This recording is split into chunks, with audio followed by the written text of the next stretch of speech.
Welcome to the ChangeMakers Podcast, produced by City Current and powered by Higginbotham Insurance and Financial Services. This show shares personal stories and insight from those who are leading by example, fueling positive change and making a difference so we can learn and do the same.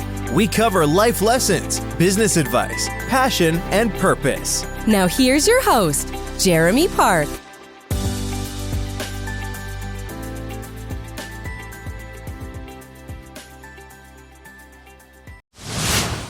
Higginbotham Insurance and Financial Services is proud to power the ChangeMakers Podcast. We're a people-first company that protects what matters most, the families, businesses, and trailblazers that keep our community going. As one of the nation's top independent insurance firms, Higginbotham is a single-source solution for business insurance, employee benefits, HR services, and personal insurance that's customized for you. We're here to serve you, the people you care about, and your community. Call 866-377-1959 or visit higginbotham.com. Welcome to the ChangeMakers Podcast, produced by City Current and powered by Higginbotham Insurance and Financial Services. I'm your host, Jeremy Park. On this episode, we're talking about how to build brave workplaces. We're honored to have with us someone who helps entrepreneurs and business leaders grow and scale their companies through healthy teams. We're talking with Zach Montroy, the Changemaker, the founder and CEO of The Intention Collective. Zach, how are you doing? I'm doing great today, Jeremy. Thanks so much for having me on the podcast. Excited to chat with you. Absolutely. So we're definitely going to talk about all the amazing things you do. But let's start, because the fun of the ChangeMakers Podcast is we get to know you personally, and then we talk about professionally. So give us a little bit of just your childhood, where you grew up. Yeah, I grew up in Pittsburgh, Pennsylvania. We actually moved there when I was 10 years old. So I feel like most of my growing up was in Pittsburgh. My dad was a pastor. My mom worked in the medical profession. So we actually grew up right in the city. We were sort of stationed right sort of close to downtown, and that really formed a lot of my early relationships, going to public school in the inner city sort of school system. We had some just great experiences. I sort of at 14, 15, decided I needed to go to work. It was we had a pretty lower middle class upbringing. And so I knew if I wanted to go to college, I was going to have to start saving money for it. And that led me to my first job. And it was kind of an interesting experience. I was working at KB toy stores. If you remember those like clutter-filled toy stores in the mall. I went there like 14 and a half with my work permit and, all ready to like start the working world, getting paid like $5 an hour or something like that. And ended up being a manager at KB Toys by my senior year of high school. Only had like one class to take. I'd finished all my other requirements like every good nerd does. And that was sort of my first entry point into leadership. Had no idea what I was doing. And unfortunately, the way that we were taught leadership, they were like, here's some VHS tapes for you to watch. And after you watch these VHS tapes, like you are going to be equipped to be a leader. And so learned pretty quickly that did not equip me to be a good leader.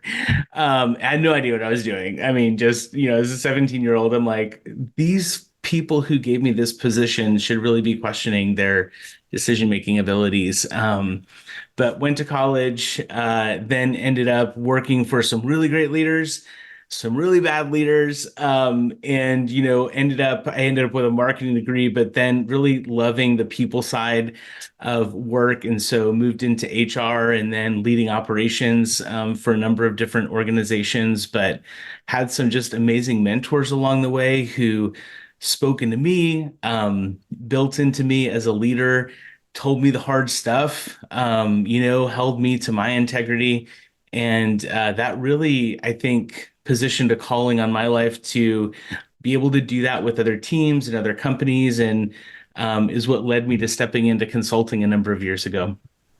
I think that's kind of the beauty, though, is that especially in your world where you've experienced the good, but you've experienced the bad, and you've learned the hard way and you've had successes, like that allows you to step in and say, okay, I've been through all this and I can tell you like the good and the bad, the ugly, all that kind of stuff to really help. And so going back though with your parents, especially with your father and mother, I think in both of their worlds, very caring about people, caring about community. Was that always in terms of like having a higher purpose and really caring about others? Was that always something that you kind of saw with them and growing up with your family? Yeah, and I would say too, I had just this amazing privilege of an opportunity of having a great community even around our family. So I think, yeah, there were some, obviously great things that were modeled in our household, but also I got to see that from a lot of other adults. And, being a dad of a 10-year-old, a 9-year-old, and a 6-year-old, one of the things that my wife and I have talked about quite frequently is, we need to be really intentional about the adults and community that we are surrounding our kids with. Because, you don't go to your parents for everything, especially as a teenager. You're like, they don't know anything, right? From age 12 until age 20. And then you realize like, oh, maybe they did know some things. But yeah, that value of community, that value of people, and not seeing people for what they can do or what they can give you. And I think too, seeing some really great leaders modeled to me through our church community, through just our friend community, and really seeing this idea of like leadership can be command and control. And that's really unhealthy and that's really toxic in organizations. Or leadership can be about service to other people. And really getting to see that dichotomy, I think, lived out even early on was so helpful in my formation, in hopefully getting to model serving other people through leadership. Yeah, we'll definitely dive into the Intention Collective right after this, but share a little bit about your family right now, because you kind of alluded to it, but share a little bit about your family. Yeah, so my wife, Jackie, and I have been married for a number of years. We got married when we were both working in Chicago. Jackie's a clinical therapist and actually works on our team. We do coaching with teams and individuals. She also has a private practice that she runs. And we have 3 boys, all adopted. Nazir, our oldest, is 10. Amir is 9, and Sammy, who runs our house, he's 6. So he is definitely the baby and gets his way most of the time. So we'll come back to some of those pieces because I think there's a lot of cool elements when you talk about, family and faith and blending in work and harmony and all these things that just are a big part when you talk about HR and the dynamics that we live in today about, working remote. You mentioned command and control, like all these different leadership styles, HR styles, complexities. All of that factors in not only with the others and that you're working with, but also obviously with your own family. And so we'll come back to that in a second, but talk about the Intention Collective. Sure. We are a team. We're actually placed all over the country. We've got some team members in other cities. A few of us are here in the Nashville area, but we really focus on helping grow and scale healthy organizations. So we go in and help entrepreneurs figure out what is it that they want to grow their business to? Why do they want to grow their business to that? Helping them really understand what can they be best in the world at. But more than that, how do they build a very purpose-filled and purpose-forward organization? How do they make sure that they're treating their people well, that this is holistically a great place to work? Because we know when we can tie people's unique ability and their unique genius to the overall vision of the organization, like that's where the power of, good profits and good growth, but also people who love the work that they do comes from. So we do that. We do a lot of leadership coaching. We do workshops and sort of team building, things like that. We just launched what we call Coaching for All, which is sort of a fractionalized, we have some trained therapists on our staff and obviously professional coaches. So companies are making that available to their entire teams, not just their executives. And then we just launched a school side. We have intentional schools as well, where we do a lot of that work, professional development inside of schools. And really, that's sort of a giving back part of our business to really help grow and build healthy schools and healthy environments for kids, and hopefully giving them an orientation towards what they can be, what they can do, how they can make a difference in their worlds. When you look at kind of the first steps and where you like to start, what are some of the questions? Because obviously different from a school to an entrepreneur, right? Like in terms of where their challenges are, the opportunities, where you want to start. So when you're sitting down, what are the questions you like to ask? What are the things you're looking for? Where do you like to start with getting a pulse of how you're going to build out your plan for success? Yeah, we'll talk about the collective side to not confuse everyone. Though we really, both of those sides of the business we keep pretty separate because it is very different. When we're working with a company or with a team, we really step in and say, where are you at? Where do you want to be? What's your goal? What's your hope? What's your dream for your company, for your business? Where do you want to be 5 years from now? What have you found are the things that are keeping you from getting there? How many days off a year are you taking? How healthy are you as a leader? How healthy is the leadership orientation or the leader team within your organization? Do people understand their roles and responsibilities? We actually do, whenever we go in and start working with a company, if you've ever taken a 360 assessment on yourself, which can be a really humbling experience, we actually do that for businesses. We have sort of this 360 that we've designed. We come in and we'll run this 360 on the organization, on the leadership team, and we look at their change capacity. We look at their change orientation. We look at, how does the team see the business? If, the team were a person, what persona does the business have? And, we see massive points of conflict sometimes in those in that 360. And what that ends up helping us do is say, okay, well, here's your vision as a leader. Here's the orientation that your team has towards change. Here's how your leadership team, here's how your, team on the ground is really seeing the business. And then we come in and help assess operational maturity as well. So we have some different components that we look at with people and money and capacity. And what that really does is, as a consultant, when you've worked with a company for like a year or a year and a half, you really know them. Sort of all the good, the bad, the ugly, all the things, all the people. It really helps us see that on day one, and gives us really it's sort of like if you were to go to the doctor and for your physical, they've like already run all your blood work, did a full, body MRI. Sort of these like holistic health places now, these executive health places that are doing all these screenings, you get to go in and say like, okay, here's reality. What do we do? What are the problems? What are the things that we need to look at and work on? And so that helps us create a plan to help them get what they want out of their business. It helps us know where to step in with them. We don't have a secret plan for their business. We help them create that plan, and then we help step in and operationalize that plan with them. Talk about the dynamics, because obviously you have to have the leadership invested and then it permeates throughout. But when you talk about, people being, creature comforts, or they get comfortable in a situation. And so command and control, and then all of a sudden to create a brave workplace, they've got to be vulnerable and authentic. And so how do you start to reframe those habits and start pulling them in the right direction? Share a little bit of kind of that piece of it tied to a brave workplace and what that means versus a toxic workplace. Yeah, that's a great question. And I think the answer is always a different level of nuance with any organization. There's this great book that was really life-changing for me that I read a number of years ago. It's Immunity to Change by Lisa Leahy and Robert Keegan.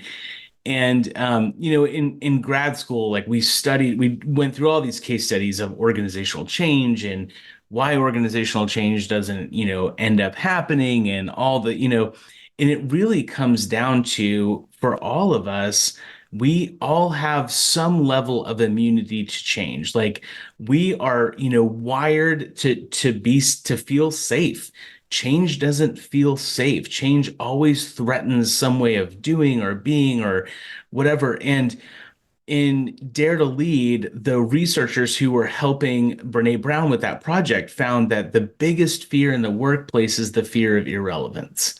So when you think about this idea of, okay, we're trying to drive change, we're trying to innovate here, and then we're coming up against this fear that all of us have of like, my skills aren't needed, I'm no longer relevant, I'm too old, too whatever, to learn this new thing. Like we start to resist change, and we start to say like, well, the way we did things was the bet. We get stuck in nostalgia, right? And so really to walk through, okay, what are we trying to do here? Why are we trying to make this change? What's sort of in it for us? What's in it for the organization? What are the behaviors? And Dr. Leahy and Dr. Keegan really walk through this amazing model to help organizations think through this. But like, what are the behaviors that we are currently doing that counteract the change that we're trying to see here? What are the hidden beliefs, the hidden assumptions, the hidden behaviors that if we don't confront, it's going to derail this? And then how do we start to test the theory of what this change might do for us? And how do we test the theory of okay, if we have this hidden assumption, let's test the assumption and let's see what happens. And this really correlates to Brené's work in like the SFD, the stormy first draft. The story that we tell ourselves that really highlights our fear and inadequacies. So when we're going in and helping to help transform a culture, help transform a team, help really focus on where are we trying to go, what do we need to change and do to get there, we have to look at all of that because we bring all of who we are into work. We bring those fears and inadequacies. We bring that immunity to change to the workplace. And if we're not helping to work through those fears and feelings, we're going to deal with an inordinate amount of unproductive and ineffective behavior on the other side of that. How do you differentiate the toxic workplace versus a brave workplace? Yeah, to simply put it, I would say, and I'm stealing this from Brené's work, I would say a brave workplace is a workplace that we could characterize as psychological safety. And I think the best definition of psychological safety is where vulnerability is rewarded, or as Brené would put it, where armor or self-protection is not needed or rewarded, right? Like, I don't need you to self-protect. I don't need you to feel like you're unsafe. I am instead going to create an environment where interpersonal risk is the norm, where we're going to reward vulnerability, not punish it. I'm not going to use that against you. And I think, too, I always go back to Patrick Lencioni's 5 behaviors of a cohesive team, where we have vulnerability-based trust with one another. I can trust you, you trust me. We can have healthy conflict. We debate on ideas. There's not interpersonal drama or back channeling or shame showing up. We're committed. We're in it with one another. I'm committed to getting it right, not being right. We can hold one another accountable. We do what we say we're going to do. And we're seeing results. We're seeing effectiveness in whatever it is that we're called to do. I think those are the characteristics of a healthy workplace. Did you ask me the characteristics of a bad workplace or a toxic workplace too? I don't want to jump into that question if you didn't ask that question. You can. Jeremy. I just said, how do you differentiate? I could just grandstand here for 20 minutes. I did. It's fair because how do you differentiate? Because I think for some people, they can think that they have a brave workplace when everybody else is like back to the 360 is like, oh, this is toxic. So it's like, how do you differentiate the two? Yeah, I would say the characteristics of a toxic workplace, we're not having conversations with people. We're having conversations about people.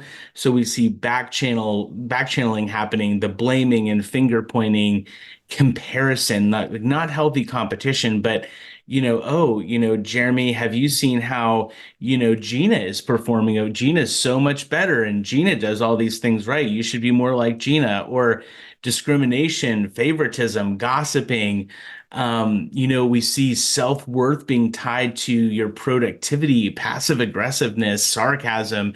I mean, all of those, I think, are signs of a toxic workplace. And, we see cultures that get stuck in setbacks. They're not having tough conversations. Perfectionism is, running rampant in the organization. No one really understands how to live out our core values that we have. We don't have, innovation, and we are, really like using shame and blame as management tools. I mean, like that, I would say those are the two sides of the continuum, or that sort of healthiness in the workplace, the behavioral styles, I think, that we tend to see a lot.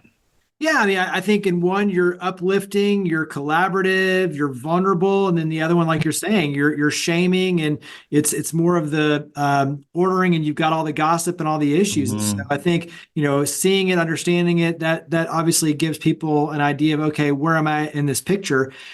Talk about some things that have your attention right now, because I think there's a lot of trends, leadership, HR, all these different areas, where you're stepping in, and, work-life balance, work-life harmony.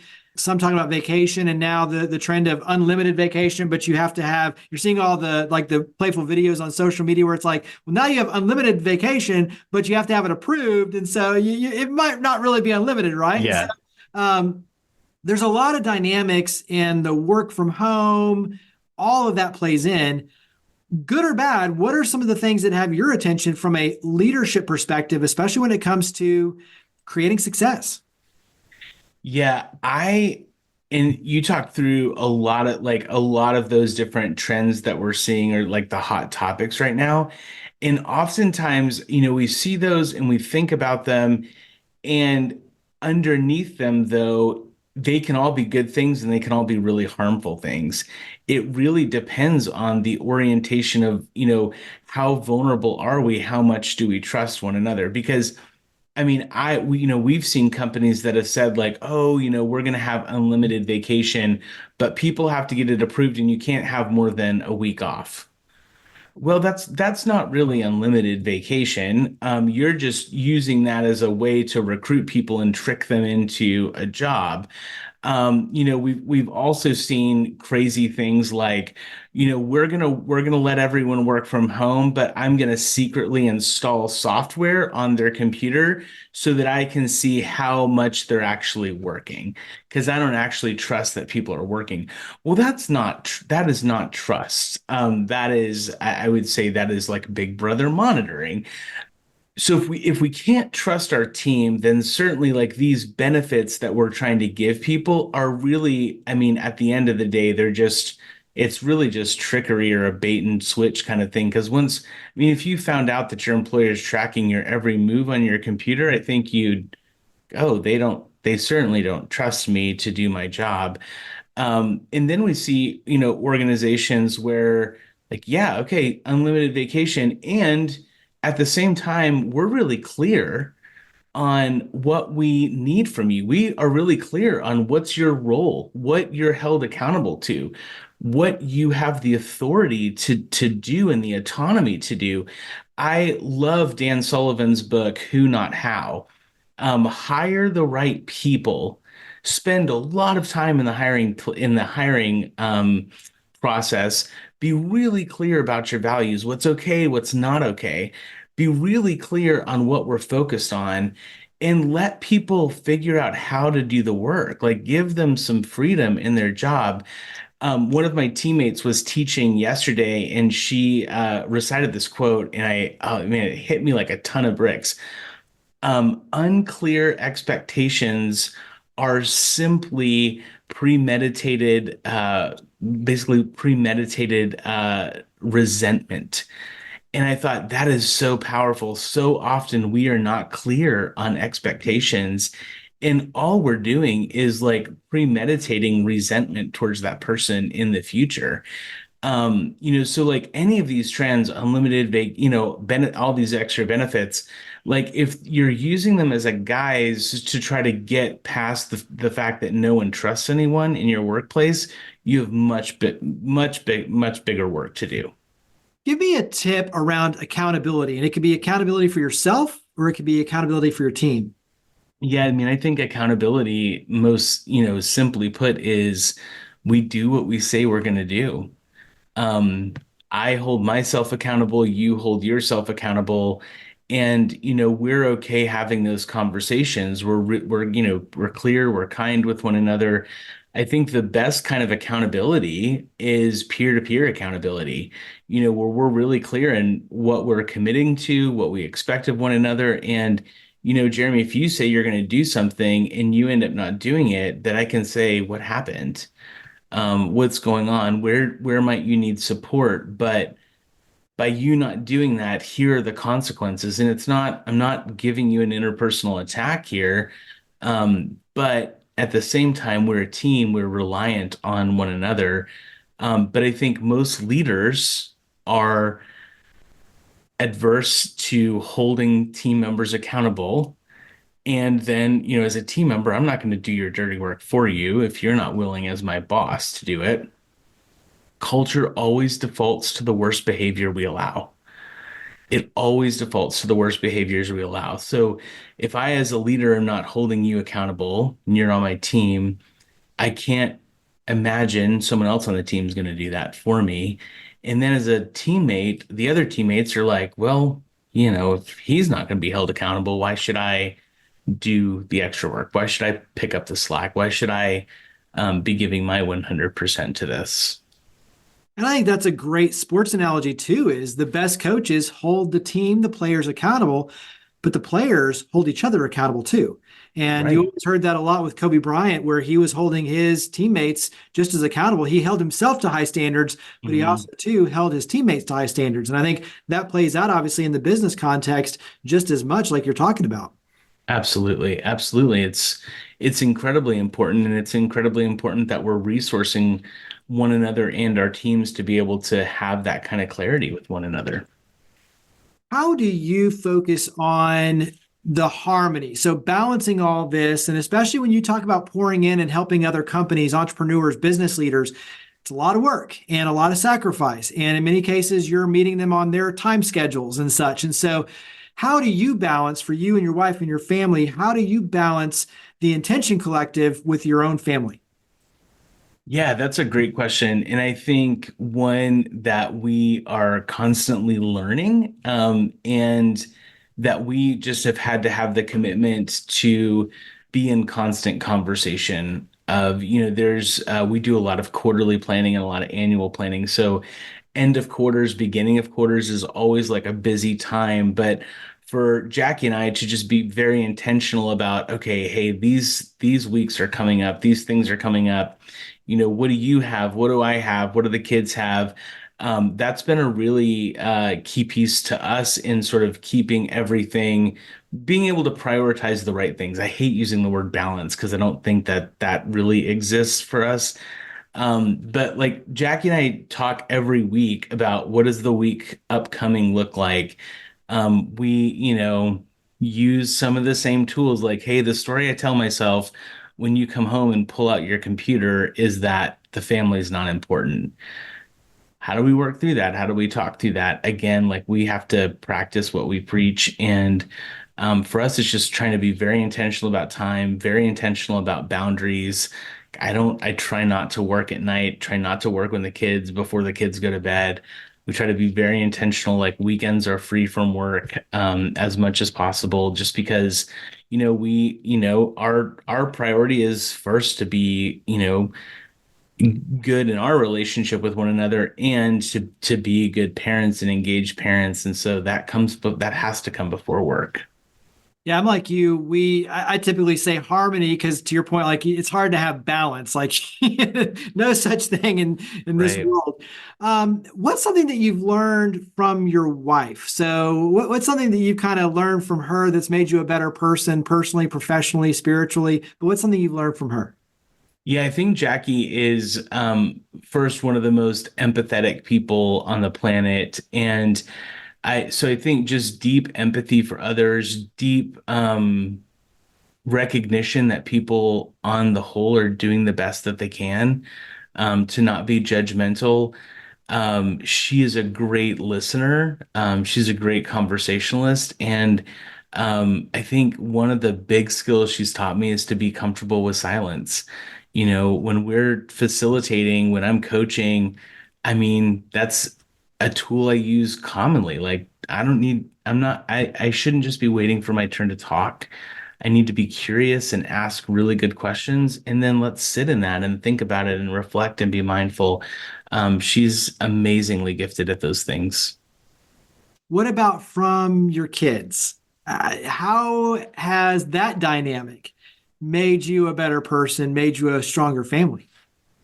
Yeah, I'm a pretty rigid, like, okay, this is the plan. Let's work the plan. And I think our oldest son is very spontaneous. He loves learning. He loves learning facts. And he really loves looking at problems from like a whole 360 perspective. And I think that he's so curious, and I really value that. And he's taught me a lot there. Our middle son he's much like my wife. He's a very good listener. He just deeply loves people and deeply cares for people. And our youngest son, everything is a game, and like, don't take things so seriously. Like, let's just, like, we're here to have fun. Like, that's probably his mantra in life. And I think those are kind of the specific learnings I've had from all three of them. What are some of the things that and it could be the Intention Collective or as a family, when you talk about a higher purpose, community engagement, giving back, making a difference, what does that look like for you?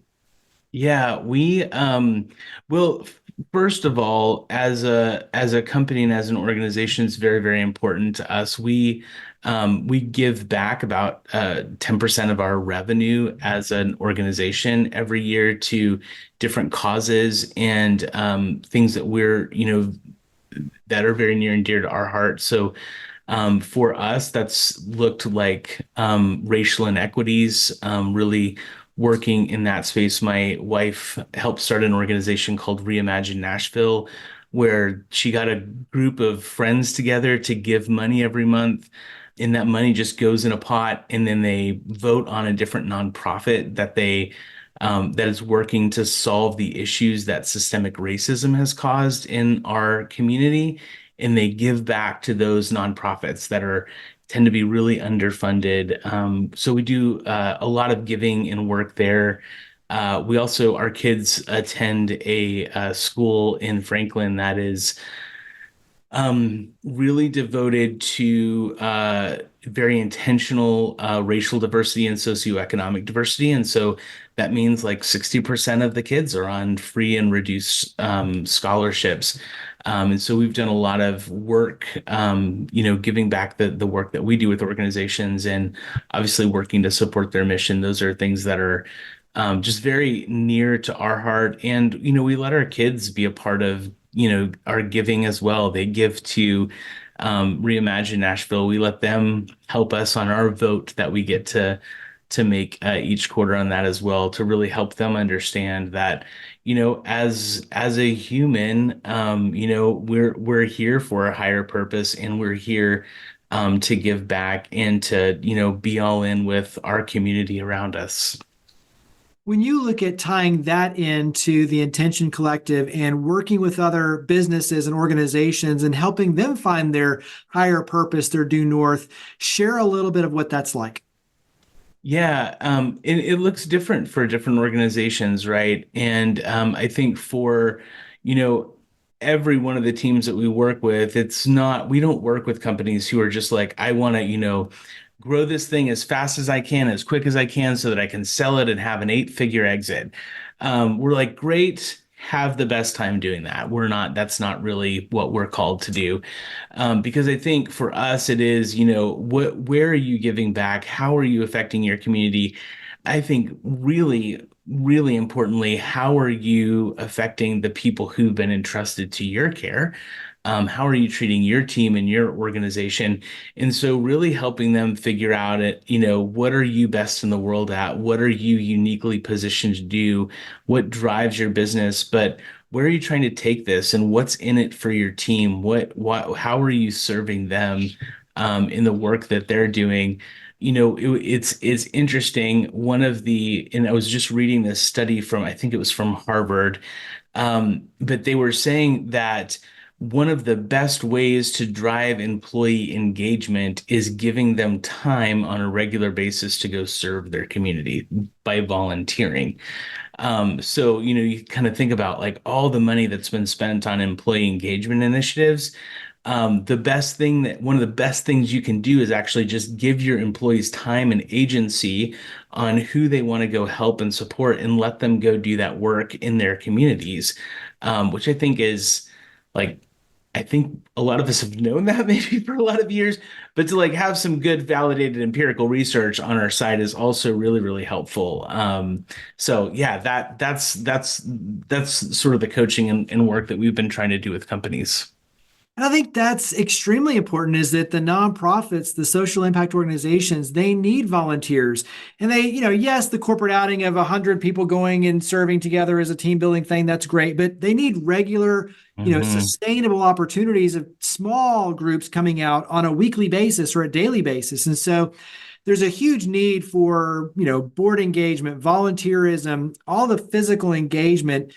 And the best place is with an army of employees who have this huge potential to go and create this positive change. And just like you said, they want a higher purpose. They want to know that they are making a difference, in their job, yes, but really in their community. And I think that's the thing is it goes back to, your greatest fear, like you mentioned, the irrelevance, right? Like you want to feel needed, you want to feel relevant, but you want to feel like you can be a change maker. You want to be able to feel like you can make a change in someone else's life. And I think that's where it's a huge opportunity, just like you're saying, to reap the reward on all sides, where your employees are happier and more productive. They're engaged. They're giving back. The nonprofits win. The community wins. Like it's a win for everybody. Yeah. To your point, recognizing that as an opportunity and then taking advantage of it. That's the whole key to success. Absolutely. So let's go ahead and switch over. We'll do a fun lightning round as an opportunity just to get to know you better. Short questions, short answers, and then we'll wrap up with how to carry the conversation forward. But what's something you like to do to relax? I enjoy musical theater. I love going to shows, and luckily we've got a couple of our boys love doing that too. So it's like a good bonding time as well. So that, and then just being outside. Our family loves hiking, and luckily, we moved down here from Chicago a number of years ago. So more of the year we get to be outside, which we love. What sort of music is more of your favorite? Because obviously you probably like a lot, but give us a couple of Yeah, I really am. We're pretty broad. Like our kids have a good repertoire going on of like songs. We feel very proud of that as parents. But like a good Broadway musical, I'm always up for it. So anything that comes to town, we're signed up and ready and going there. What's a favorite vacation spot for your family? Yeah, we are, I would say we always we rent a lake house in Michigan every summer. My wife is from mid-Michigan, and just being up north, being on a lake, being on the water in the summertime is like just the relaxation that brings, and like being on the lake is definitely a favorite for our family. When someone comes to visit the Nashville area from out of town, what are some favorite places you like to take them? We will not take them to Lower Broadway. We will send them there on their own. But if Nashville Soccer Club's in season, we are always up for a game there. And we love trying new restaurants. So we just are constantly like looking up what's new. What haven't we tried? We love just kind of traveling around the area to do that. We also love just the parks here as well. Radnor Lake is a big favorite of ours to walk around and hike as a family. So those are kind of the big things on our to-do list when people are in town. What's a fun date night? Yeah, we're definitely a go try a new restaurant. We have a couple of them that we love in the Franklin area, but we're definitely like a go try a new restaurant, go for a walk, just spend time together, couple. What's a recent, you've mentioned quite a few books throughout the interview, but what's another recent book that you've read that you feel like would be a good one to highlight? Yeah, I'm in the middle of Optimal right now. That's a new Daniel Goleman book that he is kind of looking at the latest research on the intersection of emotional intelligence, leadership, and good work. And so that's a really great book that I'm sort of midstream in. And then I can't remember who wrote this book, but it's How to Know a Person. And it really is, how do we, with curiosity, really get to know someone so that they feel seen and heard and can be wholehearted in relationships. So I'm like mid both of those books right now, and they're really good. Any sort of aha moments out of those recent books where you're like, never thought of that, or wow, that's a good one that I can kind of apply. Any aha moments? Yeah, I mean, the Daniel Goleman's work always kicks my butt. And I think just this idea of emotional intelligence is a practice. It's not an arrival point. It is sort of the constant choice, moment by moment, of making sure that you're in tune and aware and mindful. And so he really kind of talks about this practice of mindfulness and how important that is, but how that relates to our interactions and our leadership. And so I think that the aha there is just, this is something that is always going to require work and is a practice skill. It's not okay, I'm gonna develop this competency and I'm great with this competency for the rest of my life. It's something that we have to continually work and build. Yeah, good stuff for sure. What's a favorite, and I shouldn't say favorite, what's a quote that inspires you or a saying? You don't have to get it verbatim, but what's a quote or a saying that inspires you? I'm a big Brene Brown fan, as you can probably tell at this point, but I love her definition of leadership. And that is, a leader is anyone who holds themselves responsible or sees potential in people, processes, and ideas, and then who takes on the responsibility and courage to develop that potential. And I love how accessible that makes leadership, and how intentional of a skill, again, that leadership is. So one that I use often. I also love Theodore Roosevelt's "Person in the Arena" quote. That's a longer one. I won't read right now for you. We'll make them look it up. Right. Look it up. Yeah, exactly. Are you a wake up early and be more productive, or stay up late? I know you mentioned like I got to put everything up for the kids and not be working. Yeah. But do you open it back up and then kick back in? I do mindless things after the kids go to bed because I have no mental capacity, it feels like, past 8 p.m. So I have always, even as a teenager, I was like, it's 9 p.m. I'm going to go to bed. So I'm a wake up early. Our youngest is a wake up early. So it's a really good fit for both of us. We both get up in like the 4s or 5s. And so, yeah, I'm an early morning person. Was there any favorite toy going back to the KB toy store? Like I remember those in the mall. Like, that was a great Oh, spot. yeah. So was there any favorite like toy or fun memory out of that experience? I don't know that it's a fond memory, but do you remember those singing bass? Like the Yeah, singing absolutely. Yeah. fish? Yeah. We had to have like, it was a certain number, like 20 of them on display. And so like I can still viscerally remember having to hear that stupid thing sing all day long, every day. And like would never go near them anymore. Well, obviously you're creating your legacy each and every day, many, many, many years from now. What do you hope that people say about you, the difference you were able to make as a husband, as a son, as a father, with the Intention Collective? What do you hope your legacy is? I hope that my legacy is marked by courage and challenge, and integrity, but most of all that, people might say, Zach spent time intentionally connecting with me and investing in me and helping me understand how I can use my unique abilities and my skills for the greater good of whatever it is that they're working. Like that investment paid off, and I'm now able to make that investment in others. Yeah, absolutely. Well, where do we go to carry these conversations forward to learn more about you, the Intention Collective? How do we take those next steps? Where do we go? Absolutely. Our website, intentioncollective.co, we actually have a number of free resources on there for leaders and have a whole resource center and some free templates and tools on there. So yeah, intentioncollective.co. Well, Zach Montroy, you are a change maker. Thank you for everything you and your team do to make a difference, to power the good. Thank you for coming on the podcast.